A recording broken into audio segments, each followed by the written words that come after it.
Iran just got hit. The Natanz enrichment complex, a reinforced subterranean fortress, was struck by a series of low-yield kinetic penetrators. And within hours, an unexpected counteraction echoed from Moscow to Tehran. This wasn't just a localized retaliation. It was the formal activation of the Russo-Iranian Mutual Defense Pact, a nightmare scenario that Washington has tried to prevent for 3 decades. Ladies and gentlemen, the era of containing Iran as a regional actor is over.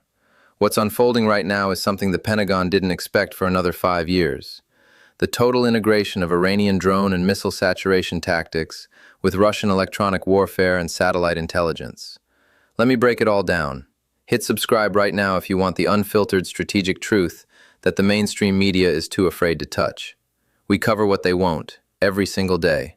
Turn on notifications so you never miss when we expose the next shift in the global balance of power. Do it now. Donald Trump, J.D. Vance, and Supreme Leader Ali Khamenei are now locked in a high-stakes standoff that spans from the Baltic Sea to the Gulf of Oman. We are no longer looking at a skirmish. We are looking at the permanent closure of the world's most vital energy artery. Here's the sequence. On April 24th at 03:15 local time, a swarm of unidentified stealth platforms targeted the centrifuge halls at Natanz. The immediate consequence is a total blackout of IAEA monitoring equipment and a full mobilization of the Iranian Revolutionary Guard Corps. This wasn't a warning shot. This was an attempt to decapitate Iran's nuclear breakout capability. The Wall Street Journal and Reuters both confirmed through senior intelligence officials that the strike originated from coordinated launch points outside of Iranian sovereign territory. Now, Ali Khamenei had already warned that any strike on Iranian soil would trigger the Redline Protocol. That warning? It just got cashed in. The IRGC is currently deploying NOR-3 anti-ship missile batteries along the Musandam Peninsula, effectively placing a kinetic lock on the Strait of Hormuz. But here's where it gets bigger than the Persian Gulf. See, Iran didn't just mobilize its own domestic forces. There are confirmed reports of Russian Su-35 Flanker E fighter jets departing from Astrakhan to provide a permanent combat air patrol over the Chabahar port. Over 450 Shahed 136 drones being relocated to forward operating bases in the Syrian desert within 12 hours. 3 Russian Yasin-class nuclear submarines entering the North Arabian Sea to shadow the USS Abraham Lincoln Carrier Strike Group. The formal closure of the Strait of Hormuz to all hostile-aligned commercial traffic, affecting 21 million barrels of oil per day. Let that sink in. 1/5 of the world's daily oil consumption, frozen. Nearly 30% of the global liquefied natural gas supply, compromised. The United Kingdom's Ministry of Defense just issued a flash alert demanding that Trump de-escalate immediately, warning that the Royal Navy cannot sustain a prolonged escort mission in a contested Hormuz environment. This isn't a regional spat anymore. This is a synchronized Russo-Iranian blockade designed to break the back of the Western energy market. And Iran is making sure the global consequence scope includes every household in Europe and North America. Now, you might be asking, why would Iran take such a suicidal step as joining a formal military alliance with Russia during a period of peak American domestic tension? Why risk a full-scale conventional war with the United States Navy? Why essentially hand over their sovereignty to Vladimir Putin's military machine? Because Iran isn't fighting to preserve the status quo. Iran is fighting to establish a post-American Middle East. When the strike on Natanz occurred, understand the critical detail most coverage misses. Iran lost its primary leverage for a diplomatic return to the JCPOA. With their enrichment capability temporarily degraded, they have no cards left to play at the negotiating table. The Supreme National Security Council immediately reacted, declaring that the era of strategic patience has been buried under the rubble of Natanz. So when IRGC spokesperson Ramazan Sharif says that Hormuz belongs to the defenders of the faith, that tells you everything. The Moscow-Tehran axis is running the show. The old mechanism of US-led maritime security is dead, and Iran has decided this is their 1956 Suez Crisis moment, a definitive move to end Western hegemony over global energy transit through raw military force.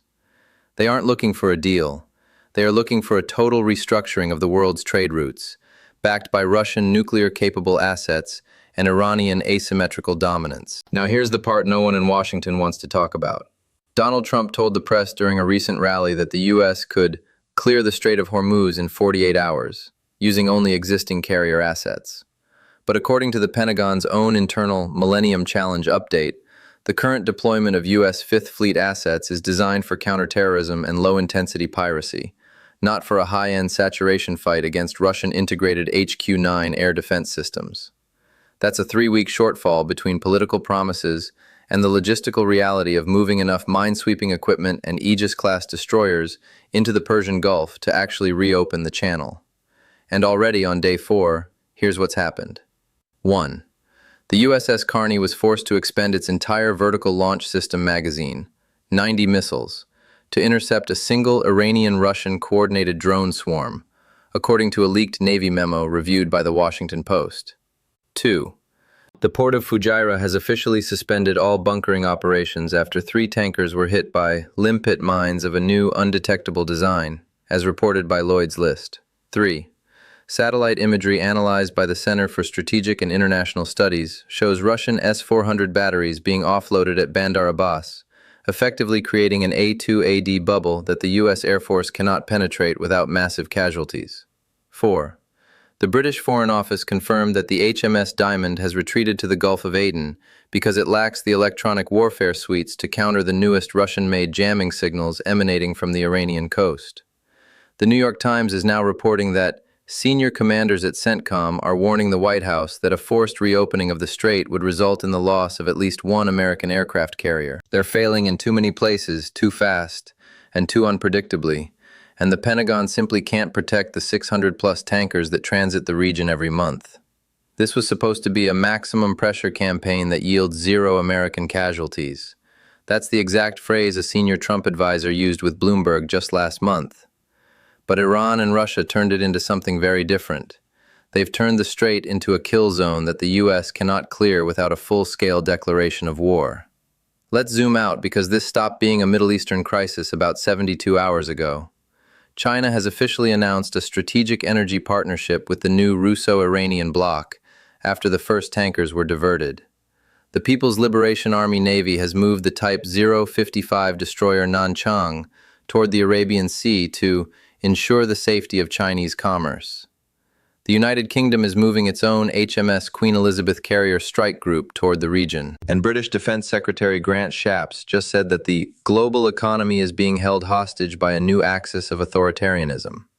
That's 6 G20 nations now actively repositioning for a hot war with or against the Iranian-Russian alliance. 6. And Turkey just closed the Bosphorus to all military vessels, citing the Montreux Convention, which effectively traps Russian Black Sea assets, while also preventing NATO reinforcements from reaching the theater from the north. Over 1,200 commercial flights have been canceled across the Middle East and Central Asia, as GPS spoofing makes civil aviation impossible. Maersk and Hapag-Lloyd have suspended all operations in the Indian Ocean until January 2027. The European Union is scrambling to figure out how to replace 40% of its winter heating gas, now that both the Qatari LNG routes and the Russian pipelines are compromised. Brent crude just touched $142.50 and is climbing. Natural gas in the UK spiked to 280 pence per therm, a 45% increase in a single afternoon. The Iranian rial jumped to an astronomical exchange rate on the black market, a sign that capital is fleeing emerging markets at speed, while the US dollar is seeing a fear-based spike that is crushing the export economies of America's allies. And we're on day 7. Here's what most coverage is missing. Iran knows it can't win this conflict militarily in a conventional sense. The math doesn't work. You're facing 11 U.S. carrier strike groups, over 2,000 fifth-generation fighter jets, and a combined NATO defense budget that exceeds $1.2 trillion. That's an unwinnable equation for a country with an aging air force and a shrinking GDP. But Iran isn't trying to win the Battle of Natanz. Iran is trying to make Donald Trump lose the American voter. Think about it. Every American sailor who is put in harm's way has a massive domestic political impact. Every tactical setback in the Persian Gulf becomes a congressional hearing and a media firestorm.